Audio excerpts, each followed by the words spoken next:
Bonjour, aujourd'hui je vous présente la vidéo 23 concernant les multiplications et les propriétés. Observons cette première égalité où le terme 25 se répète 4 fois. Ici, l'intérêt de la multiplication est de réduire cette expression. On obtient donc l'égalité suivante. On obtient 4 fois 25, qui est égal à 100, puisque le terme 25 se répète 4 fois. Étudions un peu de vocabulaire. Il faut savoir que le résultat d'une multiplication s'appelle un produit et que les nombres que l'on multiplie s'appellent les facteurs. Étudions ce premier exemple où l'on a 4 fois 12 égale 48. On pourra donc dire que 4 fois 12 est le produit des facteurs 4 et 12. Étudions une première propriété qui servira à calculer astucieusement. Pour calculer un produit de plusieurs facteurs, on peut soit modifier l'ordre des facteurs ou encore regrouper différemment les facteurs.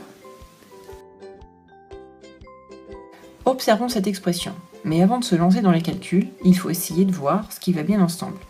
Et on peut remarquer que 4 fois 2,5 est égal à 10. Ainsi, on va pouvoir regrouper ces facteurs. En modifiant l'ordre des facteurs, on obtient 4 fois 2,5 fois 0,27. On effectue les calculs. 4 fois 2,5 donne 10 et 10 fois 0,27 égale 2,7. Il est évident que cette démarche peut se faire de tête. Mais dans tous les cas, lorsque l'on écrit le détail du raisonnement, il faut reconduire les calculs à chaque fois. Étudions une deuxième propriété qui permettra de simplifier des calculs. Il faut savoir que lorsque l'on multiplie un nombre par 0, on obtient 0. Et lorsque l'on multiplie un nombre par 1, on obtient le même nombre. Je vous laisse compléter les exercices relativement faciles qui se situent dans le cours. Étudions une troisième propriété lorsque dans un calcul s'enchaînent plusieurs opérations.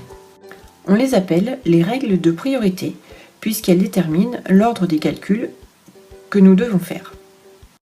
Il faut donc commencer par effectuer dans l'ordre tous les calculs entre parenthèses, suivi s'il y a des multiplications, et enfin s'il y a aussi les additions et les soustractions, mais en les effectuant de la gauche vers la droite.